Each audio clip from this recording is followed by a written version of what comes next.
G'day and welcome along to the Economics Podcast.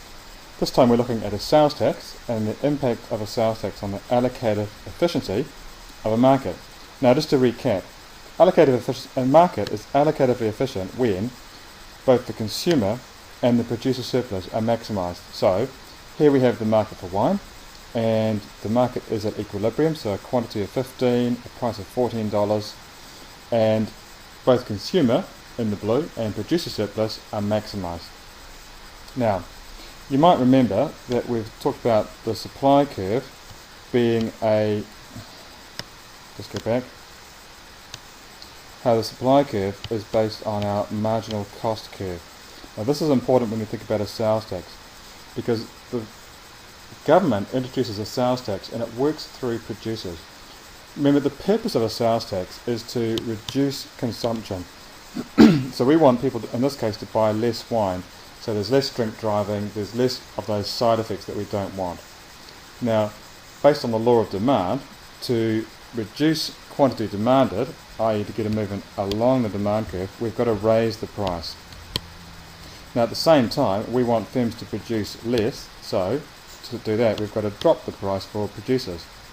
Now the great thing about a sales tax is that it does both those things. It raises the price to the consumers, but it reduces the amount of the price that firms earn.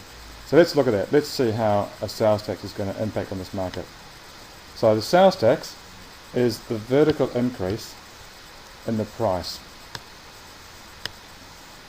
So it's this gap between the two curves, and we show that. So there's a sales tax of $5 per litre. And as you just saw, that was a vertical movement of the supply curve. Now because of that, we're going to get a decrease in supply down to 12, and we're going to get, as a consequence, consumers now have to pay a higher price of $16, so that's the price that consumers pay, and producers only earn $5, because if you think about it, the price has gone up to $16. Remember, the sales tax was $5 per litre, so therefore of that $16, $5 must go to the government, which leaves $11 to go to producers. So, how does it impact on producer and consumer surplus?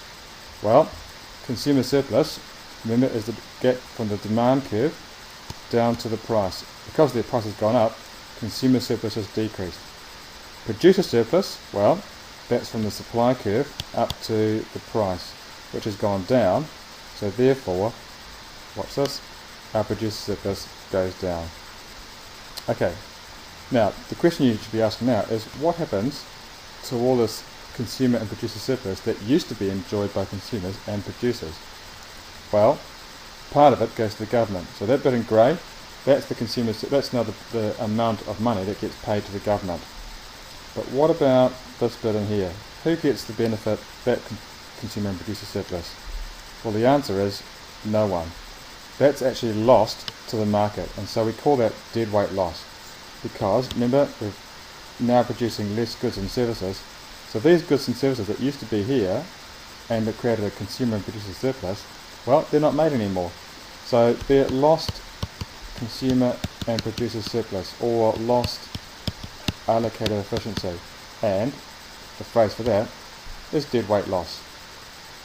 So that's how a sales tax impacts on the allocated efficiency in a market.